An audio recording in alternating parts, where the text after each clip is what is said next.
বিষয় আরো অনেক বিষয় ছিল, শরীয়ত থেকে শুরু করে তার সন্তানদেরকে শেখানো হয়েছে। তো উনি যদি প্রতিনিধি হন, তো আমরা তার সন্তান, আমরা কি আমরা প্রতিনিধি না? কিন্তু আমরা আমাদের দায়িত্বই জানি না। তো সম্মানিত উপস্থিতি, আজকে জুমার দিন অত্যন্ত ফজিলতপূর্ণ দিন। এর আগে অনেক ফজিলত সম্পর্কে আলোচনা করা হয়েছিল। আজকে জুমার দিন অত্যন্ত গুরুত্বপূর্ণ দিন। এই দিনে আমাদের আদি পিতা আদম আলাইহিস সালামকে সৃষ্টি করা হয়। সুবহানাল্লাহ। এই দিনে কিয়ামত হবে। এই দিনেই মানুষের বিচার কাজ শুরু হবে। কিয়ামতের দিন বিচার শুরু হবে এই দিনে। আর অনেক ফজিলত আছে, লাভের বিষয়টা তো অনেকেই জানে।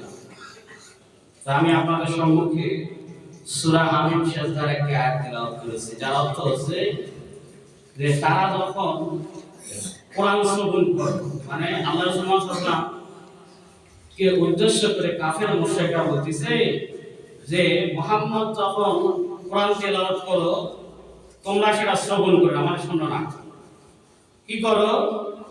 ওই যে তেলাওয়াত করতে সেখানে বাধা সৃষ্টি করো, হট্টগোল করো, যাতে করে তোমরা বিজয়ী হতে পারো।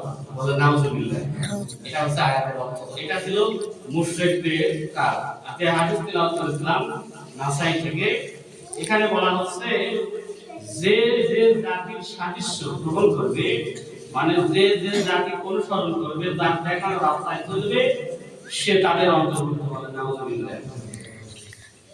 এই আয়াতটি তেলাওয়াত করেছিলাম। এর ঐতিহাসিক প্রেক্ষাপট, একটি আয়াত পড়তে হলে, আয়াত সম্বন্ধে ভালোভাবে জানতে হলে এই আয়াতের ঐতিহাসিক প্রেক্ষাপট আপনার জানতে হবে, তাফসীর জানতে হবে, এর সময়কাল, কেন আল্লাহ রাসূল সাল্লাল্লাহু আলাইহি ওয়াসাল্লাম এটা নাযিল হয়েছে, এটা জানা আপনার জন্য অত্যন্ত গুরুত্বপূর্ণ। আল্লাহ রাসূল সাল্লাল্লাহু আলাইহি ওয়াসাল্লাম যখন মক্কাতে দাওয়াতি কাজ করতেন, মক্কা মুকাররমাতে দায়িত্বপ্রাপ্ত যিনি দাওয়াতি কাজ করতেন, দায়িত্ব তার তেলাওয়াতের পর মানুষকে যখন আল্লাহ তাআলার এই কালাম দিয়ে আহ্বান করতেন, তো দেখা যায় তো অধিকাংশ সময় তার কাছে যারা চলে যায় বা তার আহ্বান যারা শুনে, তার দাওয়াত যারা শুনে, তারা আর ফিরে আসে না, একেবারে ইসলাম কবুল করে। বলে সুবহানাল্লাহ। এই জন্য কাফের মুশরিকদের জ্বালা শুরু হয়ে গেল যে এই দাওয়াত কিভাবে ঠেকা যায়, যেহেতু পারা যাচ্ছে না। তেলাওয়াত শুনলেই মানুষ আকৃষ্ট হয়ে যাচ্ছে, আল্লাহ তাআলার এই বাণী শুনলেই মানুষ পাগল হয়ে যাচ্ছে। অতএব বুদ্ধি কি? তারা পরামর্শ করছে যখন তেলাওয়াত চলবে, তেলাওয়াত করা হবে, যখন তিনি আহ্বান করবে, তখন